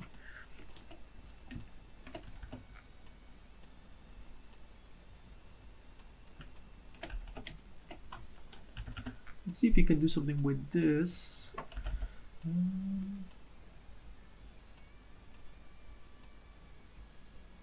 See, like the cockpit will definitely set the scale. So this is the cockpit, kind of sets the scale of things here. What if we like, so this is wide, it's quite wide. What if we go smaller and then wide again? And this is purely design, right? This has to do with, okay, how can we make this shape as interesting as possible? So maybe this only has like two containers on the side, right? So it's almost like he's actually holding two containers at the side, and then we have like a frog kind of front. So this would be like the intake, and this is where like the blend comes. Like this is not really super realistic. Like you would not have an intake here in space. So this could hint that this vehicle can land on Earth, right? Because on Earth you would need wings. That's maybe a bit too much. you would need wings, you would need air, right, for the fuel to ignite, etc. So then this kind of can make sense, right? And then this is something we can pull off. Yeah, this can be something. And then maybe here we see like more like some kind of frame, so we see a little bit of the interior of that ship there, right? So this is really technical, right? A lot of greeble, we call this greeble, and this is like more solid, more simple. Can give a nice contrast. And then eventually, like you can keep doing this, and you will find certain thumbnails that you like, and then you can refine them a little bit more. Like at this stage, we can make the lines a little bit darker, so it reads a little bit better. Eventually, we would, because this is not something you would show normally to someone. If this is for a certain client or even for your art director or boss, this would need like another and so the vertical iteration, but also like a little bit of a cleanup, right? Because you kind of know what's in here, like the crane and settling, etc. But in the end, it's still too rough to show someone. So we want to clean this up. We want to mind a little bit more on that perspective. I focus a little bit more on the perspective, and then this would be good to go to show someone, and then eventually maybe make a 3D version, a final perspective drawing, etc. So the ones I like, it's I think ID wise we could definitely have like something stronger. I think this is a little bit more creative maybe than these, but in terms of shape, I think I kind of like this one, right, with this extra fuel tank and a little bit of contrast. I'm not really fond of how this goes, but okay, that's like another iteration process, and I could fix that. But yeah, I hope this kind of shows, right, how we can go about basically the design and sketching process. Where I think you should really remember is that we have to use those references to create something, to build something. This can also, like, maybe this is a turret and it can shoot at other spaceships, etc. Right? It can also be a cool one. Right? Okay, so I have like trees that we can then, three different thumbnails that we can take a little bit further. But okay, my final. So we're almost there, right? I don't want to take this too long. My final slide is here. Like how can you get better, and what can you do to to improve the visual library, etc. And so there's a little bit of tips here that I want to give. First thing is, obviously you will need something to draw. So take a pen, take a pencil, everything goes. Buy a cheap sketchbook. So nothing fancy, something that maybe so binded book without lines. That's important because we don't want to get influenced by these lines. Just something cheap, so you don't feel bad if you or stressed to mess it up, basically.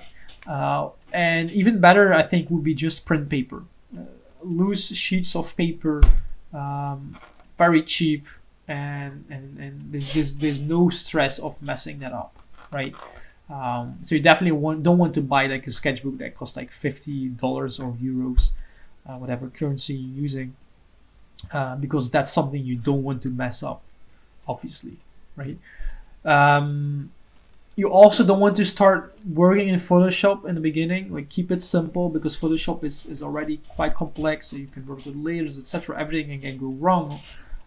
So just a pencil and paper is basic, and it's that what you want in the beginning, right? You don't want any distractions, right? So as simple as it gets, basically, and that's good. And then here, I start simple. What does that mean? Is at first have fun, don't feel stressed. Take your sketchbook, sit somewhere where you feel comfortable, and maybe just draw what's coming up in your mind. But more important, I think, just draw what's in front of you, and get used of like holding a pen, holding your pencil, and putting marks on paper. And it could be, I don't know, the TV, right, the rectangular box that you draw. It could be a chair. It could be a certain view that you see outside. In the beginning, I wouldn't worry not too much about what you draw, but just like get used holding a sketchbook, like putting pencil and pen on paper. But after a while, like quite soon, you want to switch that around, and then you want to start drawing a little bit more from nature, such as trees, rocks, for example, and objects that can be simplified using like basic shapes. And that's where these images come in play here. Nature has a certain will, right? So if, for example, this tree, if you would sketch it, so we can sketch it really quickly. If I would put these roots going like this, or if I would go a little bit longer with it, or I would shift it a little bit more downwards, like this would still work, right? This is still readable, because nature doesn't really follow perspective that much, right? Same thing with rocks. Rocks can go in every direction, especially trees. They grow in certain directions. So whatever kind of, like everything kind of works, right? I want to hint maybe the horizon a little bit, and to show these contour lines. So where we would go above the horizon, we would see more of a rounded shape, and then on the horizon would be one single line, and then we would see more of the top basically of that cylinder. So these lines will kind of hint in which direction the cylinder is going at. We can combine that with line variation, line weight, where, for example, let's do another one. We have these roots. If there's a little bit of texture, we could create a little bit of a more like a wiggly kind of line, like going up and down. We could leave a little bit of empty space here, and to hint like there's a little bit of texture there. I can put line thickness, where lines that are closer to us, for example here, we can put those darker, like that. And then lines that are further from us, we can put them lighter, right? So that would be line weight. Thicker lines and darker lines, thinner, lighter lines. And where I'm thinking about like how I can maybe show a little bit more clear. A line that's in the background is very light. Line that's in the foreground is thicker. If you want to put line variation, instead of putting one line, you can put a little bit of a zigzag line basically, and that would be line variation. So line thickness, line variation, right?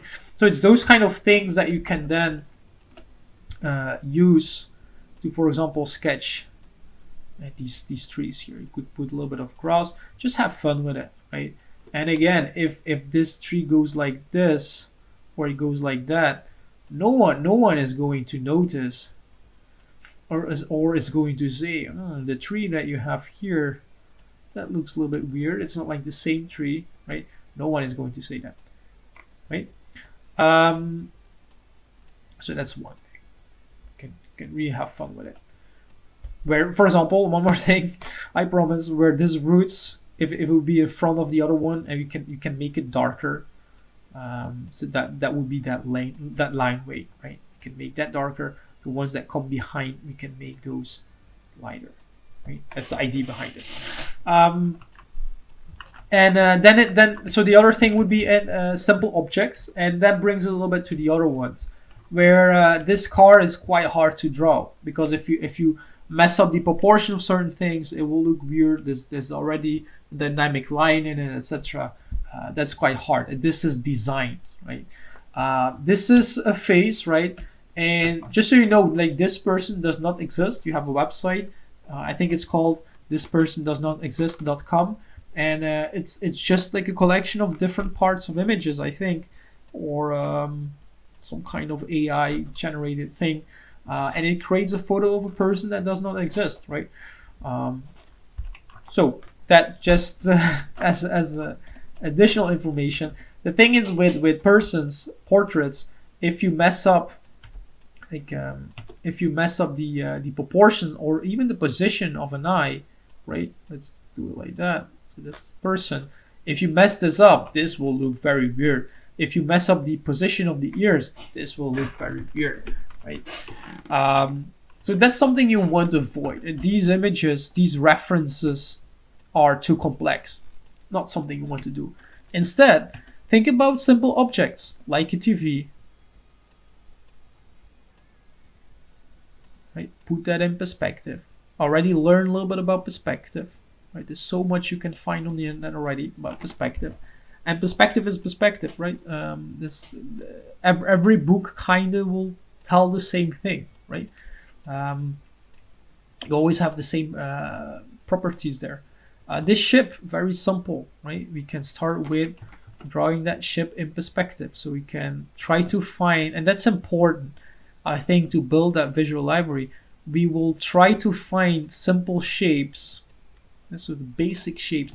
Try to use basic shapes to reconstruct this ship, right? So what I'm seeing, what I'm seeing right now, let's go a little bit lighter, is this as a simple shape, this box basically. I see a box like that.